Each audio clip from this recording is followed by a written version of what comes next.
പ്രിയമുള്ളവരെ, ഞാൻ താവം ഫാത്തിമാത ദേവാലയ വികാരി father Shaiju Peter, Chirakkal mission സ്ഥാപക പിതാവായ ബഹുമാനപ്പെട്ട പീറ്റർ കൈറോണി അച്ഛൻ്റെ ജീവിതഗാഥകളെ ഒരോർമ്മച്ചപ്പെന്ന നിലയിൽ കാൽപ്പാടുകൾ എന്ന നാമധേയത്തിൽ ഒരു ഡോക്യുമെൻ്ററിയായി ഇന്നിവിടെ സമർപ്പിക്കുകയാണ്.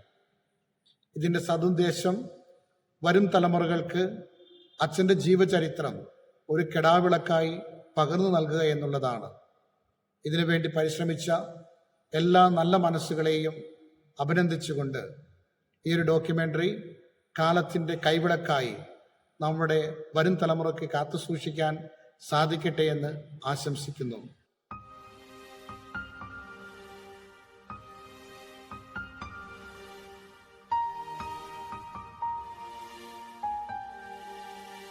വടക്കൻ കേരളത്തിലെ കണ്ണൂർ ജില്ലയിൽ ചിറക്കൽ മിഷന്റെ കീഴിലുള്ള താവം ഫാത്തിമ മാതാ ഇടവക സ്ഥിതി ചെയ്യുന്ന പ്രദേശമാണിത്. കണ്ടൽക്കാടുകളും ചെറു അരുവികളും പുഴയോട് ചേർന്നുള്ള ഗ്രാമഭംഗിയും വർണ്ണനാതീതമാണ്.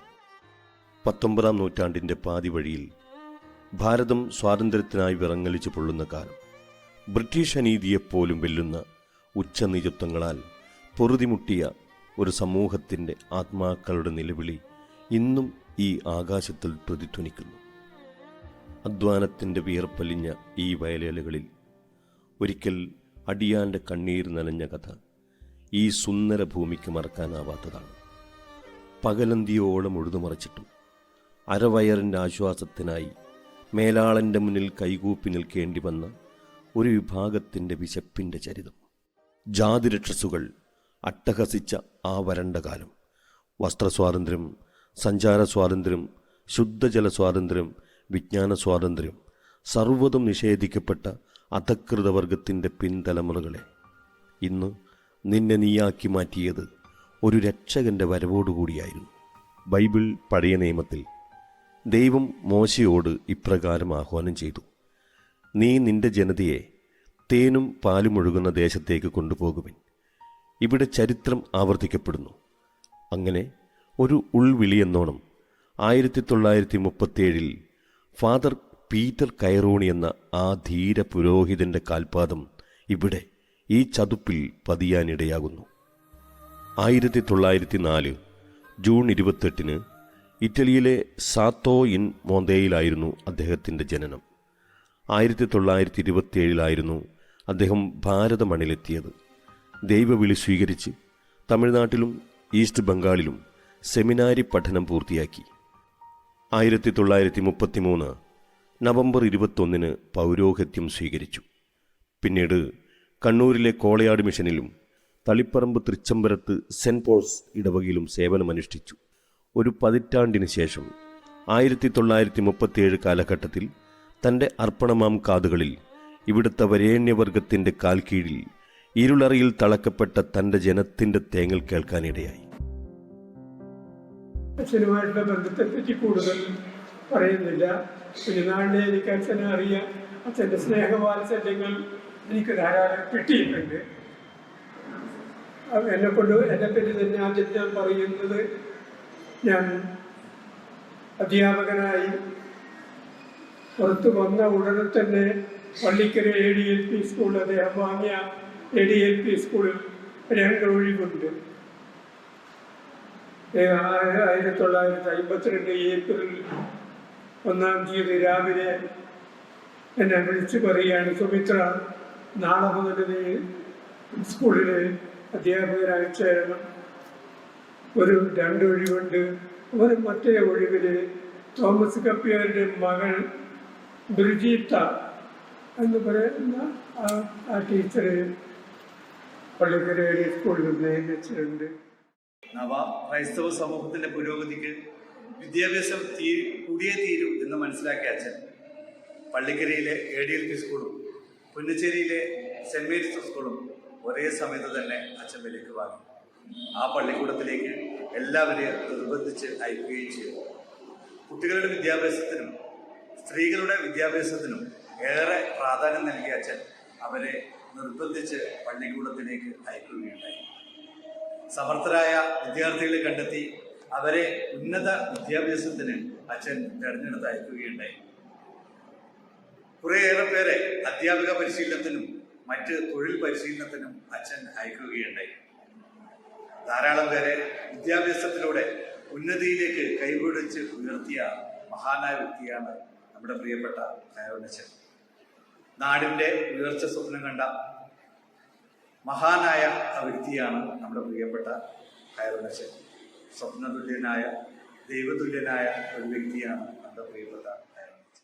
അന്ധവിശ്വാസത്തിലും മാരകരോഗത്തിലും യാതനയിലും അടിമത്തത്തിൻ്റെ ചേറ്റിൽ നിന്ന് ജാതിഭേദമന്യേ കൈപിടിച്ചുയർത്താൻ കണ്ണീരൊപ്പാൻ കടൽ കടന്നെത്തിയവൻ്റെ സ്നേഹസ്പർശം അവർ അനുഭവിച്ചറിഞ്ഞു.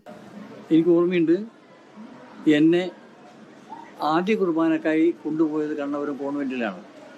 കോൺവെൻറ്റിൽ അവിടെ ഒരു മുറിയിൽ വെച്ച് താമസിക്കുകയും ആ മുറിയിൽ ഞങ്ങൾ വേദപാഠം പഠിപ്പിക്കുകയും അവിടെ വെച്ചാണ് സിസ്റ്റേഴ്സ് ഞങ്ങളെ വേദപാഠത്തിനും മതപഠനത്തിൻ്റെ ക്ലാസ്സുകൾ തന്നത്. ഏതാനും ദിവസങ്ങൾക്ക് ശേഷം അന്ന് ബഹുമാനപ്പെട്ട കയറോനച്ഛൻ അവിടെ വരികയും ഞങ്ങൾക്ക് എല്ലാവർക്കും ആദ്യ കുർബാന തരികയും ചെയ്തു. ആദ്യ കുർബാന നടന്ന അതേ ദിവസം, അതേ മാസം തന്നെ ഒക്ടോബറിൽ ഫാദർ പീറ്റർ കയറോണി ഞങ്ങളെ മാഹി പള്ളിയിലേക്ക് തീർത്ഥാടനത്തിൻ്റെ കൊണ്ടുപോയിരുന്നു. ഞങ്ങൾ 10-15 പേരുണ്ടായിരുന്നു. 15 പേർ ഉണ്ടായിരുന്ന ഞങ്ങളുടെ ഗ്രൂപ്പിനെ എല്ലാവരെയും ഒരുമിച്ച് ഒരു ഈശോയുടെ കപ്പ്യാരുടെ സഹായിയോടൊപ്പം ട്രെയിൻ കയറി മാഹി പള്ളിയിലേക്ക് പോയത് ഓർമ്മയുണ്ട്. മിഷൻ പ്രവർത്തനം ആരംഭിച്ചതിന് ശേഷം ഓരോ വീടും കയറിയിറങ്ങിയ കയറോനച്ഛൻ കണ്ടത് ഒരുപാട് രോഗികളെയായിരുന്നു. അവർക്ക് ചികിത്സിക്കാൻ ആവശ്യമായ ഒരു സംവിധാനം വേണം. അച്ഛൻ നോക്കുന്ന സമയത്ത് ചെറുകുന്ന ഭാഗത്ത് ഒരു പഴയ വീട് കണ്ടു. ആ വീട് ഒരു ദുർമരണം സംഭവിച്ച വീടായിരുന്നു. ആ വീട് വിലക്ക് വാങ്ങണമെന്ന് ആഗ്രഹിച്ച അച്ഛൻ പലരും പറഞ്ഞ് പീഡിപ്പിച്ചു. അവിടെ പ്രേതബാധയുണ്ട്, അത് പ്രശ്നമുള്ള വീടാണ്, അത് വാങ്ങണ്ടെന്ന് പറഞ്ഞു. അച്ഛൻ പറഞ്ഞു, എൻ്റെ ശക്തി ഈ കുരിശാണെന്ന് പറഞ്ഞു. എനിക്ക് അത്തരത്തിലുള്ള വിശ്വാസങ്ങളൊന്നുമില്ല, പ്രേതത്തിനൊന്നും വിശ്വാസമില്ല. ഞാൻ ഈ വീട് തന്നെ വാങ്ങും എൻ്റെ പാവങ്ങൾക്ക് വേണ്ടി. അച്ഛൻ ഒരു ദിവസം ആ വീട്ടിൽ രാത്രി കിടന്നുറങ്ങാൻ തീരുമാനിച്ചു. കയ്യിൽ കുരിശും പിടിച്ചുകൊണ്ട് അച്ഛൻ ധൈര്യപൂർവ്വം ആ വീട്ടിൽ കിടന്നു. പിറ്റേ ദിവസം നേരം വെളുത്തതിന് ശേഷം എല്ലാവരും ഭയന്നു. അച്ഛൻ ജീവനോട് ഉണ്ടാവുമെന്ന് അറിയില്ല. എല്ലാവരും ഓടി വന്ന് നോക്കുന്ന സമയത്ത് അച്ഛൻ സന്തോഷത്തോടെ നിൽക്കുന്നു. അച്ഛൻ പറഞ്ഞു, ഇതൊന്നുമില്ല, നമ്മുടെ ശക്തി ക്രിസ്തുവാണ്, നമ്മുടെ ശക്തി ഈ കുരിശാണ്, നമുക്ക് ഇതിൽ വിശ്വസിക്കാമെന്ന് പറഞ്ഞു. ഈ അത്ഭുതം കണ്ട സമയത്ത് അച്ഛൻ്റെ ഈ ധൈര്യം കണ്ട സമയത്ത് ഒരുപാട് പേർക്ക് ക്രിസ്തുവിൽ വിശ്വാസം വന്നു, കുരിശിൽ വിശ്വാസം വന്നു. അങ്ങനെ അത് വാമൊഴിയെ പ്രചരിച്ചു. ഒരുപാട് പേരാണ് അച്ഛനിലൂടെ ക്രിസ്തീയ വിശ്വാസത്തിലേക്ക് വന്നത്. തികച്ചും അച്ഛനൊരു വിശുദ്ധനായിരുന്നു. ഒരിക്കലും മറക്കാൻ കഴിയാത്ത ഒരു വലിയൊരു മനുഷ്യൻ, മഹാമിഷണറി. അജ്ഞതയിലും അനാഥത്വത്തിലും നീറുന്ന ഒരു ജനതയുടെ വിശപ്പടക്കിയ ശേഷം അവരെ ആത്മീയ പാതയിലൂടെ പച്ചപ്പരവതാനി നിറഞ്ഞ മേച്ചിൽപ്പുറങ്ങൾ കാണിച്ചു കൊടുത്തു. ഒരുപക്ഷെ ആ ഈശ്വര പരിവേഷധാരിയെ ഇന്ന് കേവലം ഒരു മിഷണറി എന്നതിൽ ചുരുക്കി ആ സാമൂഹ്യ സ്നേഹിയെ അജ്ഞതക്കുള്ളിൽ മറവു ചെയ്യപ്പെടുന്നു. സ്നേഹമുള്ളവരെ, ആദ്യം തന്നെ ഞാൻ ദൈവത്തിന് നന്ദി പറയുകയാണ്. കയറോനച്ഛനെ പോലുള്ള ത്യാഗമയിയായ പുണ്യ മിഷണറിയെ തന്നതിന് ദൈവത്തിന് ഒരുപാട് നന്ദി പറയുന്നു. അതോടൊപ്പം വളരെ സന്തോഷത്തോടും അഭിമാനത്തോടും കൂടിയാണ് ഞാൻ ഈ താമം മണ്ണിൽ ജീവിക്കുന്നത്. കാരണം ഇടച്ചേരിയൻ കുര്യാക്കോസിൻ്റെയും പനിയൻ ഓർസലിൻ്റെയും മകനായി ഞാൻ ദാലിൽ പ്രദേശത്ത് ജീവിച്ചു വരുന്നു. എൻ്റെ പേര് സാലു സൈമൺ. എൻ്റെ ഭവനത്തിൽ വെച്ചാണ് ആദ്യ 12 പേർക്ക് കയറോനച്ഛൻ മാമോദിസ നൽകിയത്. അതിൽ ഞാൻ വളരെയേറെ അഭിമാനം കൊള്ളുകയാണ്. ആ ഒരു മണ്ണിൽ ജീവിക്കാൻ സാധിക്കുന്നതിൽ ഒരുപാട് സന്തോഷവും. അച്ഛൻ്റെ ത്യാഗപൂർണമായ കഥകൾ ഞാൻ എൻ്റെ അപ്പനിൽ നിന്നും അമ്മയിൽ നിന്നും കേട്ടു വളർന്നൊരു വ്യക്തിയാണ്. ഒരുപാട് സഹനങ്ങൾ അവർ അനുഭവിച്ചിട്ടുണ്ട്. ഇവർ അനുഭവിക്കുന്നതിനേക്കാളും ഉപരി കയറോനച്ഛനാണ് കൂടുതൽ അനുഭവിച്ചത്. അച്ഛൻ ആ രോഗാവസ്ഥയിലും വെള്ളപ്പൊക്കത്തിലും അവരെ അത്താണിയായി നിന്ന കഥകൾ കേട്ടപ്പോൾ ഒരുപാട് അവർ പറയുമ്പോൾ തന്നെ അവരുടെ കണ്ണുകൾ നിറഞ്ഞതായി ഞാൻ കണ്ടിട്ടുണ്ട്. അത് കേട്ടപ്പോൾ അതിൽ ഉപരി നമ്മുടെ കണ്ണുകൾ നിറയുകയാണ്. കീഴറ എന്ന് പറഞ്ഞ സ്ഥലത്ത് ഒരു പൊതു കിണറുണ്ട്. അവിടെ ദളിതരായിട്ടുള്ള ആൾക്കാർക്ക് വെള്ളം കോരാനുള്ള അനുവാദം ഉണ്ടായിരുന്നു. ഒരു ദിവസം കോരിയ സമയത്ത് പിന്നെ വരേണ്യ വർഗം ദളിത് സമൂഹത്തെ ആക്രമിക്കുകയും അച്ഛൻ അവിടെ പോയി ഇവരോട് കർക്കശത്തോടെ സംസാരിക്കുകയും ആ ഒരു പരിപാടി ഇല്ലാണ്ടാക്കുന്ന രീതിയിൽ കേസ് കൊടുക്കുകയും അങ്ങനെ ആ ഒരു ശുദ്ധജലവുമായിട്ട് ബന്ധപ്പെട്ട് അദ്ദേഹം അങ്ങനെ ഒരു മാറ്റം ഉണ്ടാക്കാൻ വേണ്ടിയിട്ട് അദ്ദേഹത്തിന് കഴിഞ്ഞു. അതുപോലുള്ള ഒരുപാട് അനുഭവ കഥകൾ പലരും പറഞ്ഞു കേട്ടിട്ടുണ്ട്. പാദരക്ഷകളില്ലാതെ പാതയൊരുക്കിയവൻ, ജലപാനം മറന്ന് ദാഹം ശമിപ്പിച്ചവൻ, തൻ്റെ ഉന്മൂലന ശക്തികൾക്കെതിരെ പരിശുദ്ധാത്മാവിനാൽ ജയിച്ചവൻ. അവസാന സഹനപാതകളിലെ ചോദ്യങ്ങൾക്ക് മുന്നിൽ ആ മനുഷ്യൻ്റെ ഉത്തരം ഇതായിരുന്നു: എൻ്റെ വിശ്രമം സ്വർഗത്തിൽ വെച്ച് മാത്രമായിരിക്കും. ജീവിത ഉടനീളം ക്രിസ്തുവിനെ അനുഗമിച്ച് സുവിശേഷ പ്രകാശനത്തിലൂടെ ഇന്ന് കാണുന്ന ചിറക്കൽ മിഷന് രൂപം നൽകി. നീണ്ട 3 പതിറ്റാണ്ട് ദൈവഹിതത്തിനു വേണ്ടി ജീവിച്ചു. വിശ്രമമില്ലാത്ത ജീവിതചര്യകൾ ആ മനുഷ്യനിൽ കടുത്ത രോഗത്തിനിടയായി.